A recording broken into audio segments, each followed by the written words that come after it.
سلامونه ګرانو کتونکو، اخیری سوزی مخاطب یم د پېښور نه د خیبر پښتونخوا حکومت د 5 اګست د هغه جلسې د تیاریانو په حواله باندې چې دی ډېر زیات مصروف عمل دی،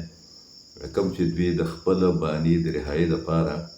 د اډیاله په ځای باندې یا د اسلام آباد او د پنډۍ په ځای باندې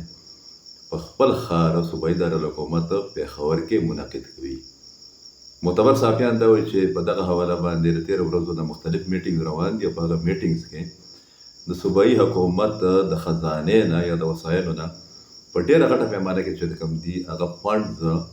او پیسې چې دي هغه هم ایم پي ایز ایم این ایز او د پارټۍ عهدهدارو ته چې دي هغې ته ورکړی شوي دي په یو داسې صوبه کې چې د هغې د پولیس سره بنیادي سهولیات نشته، په داسې صوبه کې چې هلته کې تقریبا نیمه جنوبي اضلاع او شمالي اضلاع چې کوم دي هغه د بدترین بدامنۍ سره مخ دي او هلته کې صوبایي وزیرانو له وزیر اعلی له او بیوروکریټس ته پکار دا دي چې هغه هلته کې خپله موجودګي یقیني کړي، په دغه حالاتو باندې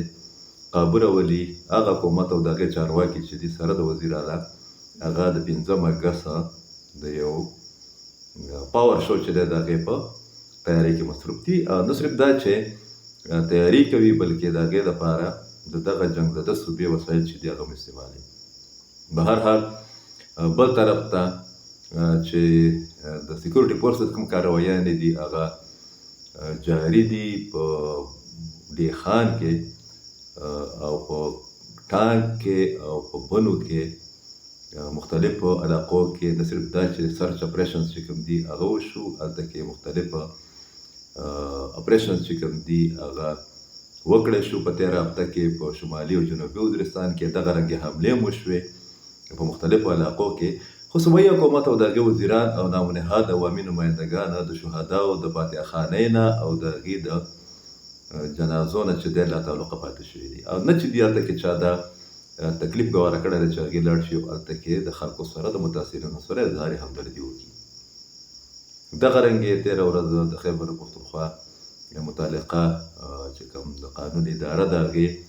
د ډي خان په باره کې تقریبا د 24 هغه خوارجو یا دهشتګردو لیست چې دی هغه جاري کړی دی، د چا د سر قیمت چې دی هغه یې لګولی یا د ګرفتارۍ قیمت یې لګولی. مطلب دا دی چې په دغه علاقه کې په دومره غټه پیمانه کې نه صرف دا چې دهشتګرد موجود دي بلکې اهم کمانډران چې کوم دي هغه موجود دي. خو صوبایي حکومت چې دی هغه سره د دې غم دی چې هغه د خپل پولیټیکل پوینټ سکورینګ دپاره په 5 اګست باندې چې دی په هغې باندې څه کول غواړي یا څه کولی شي.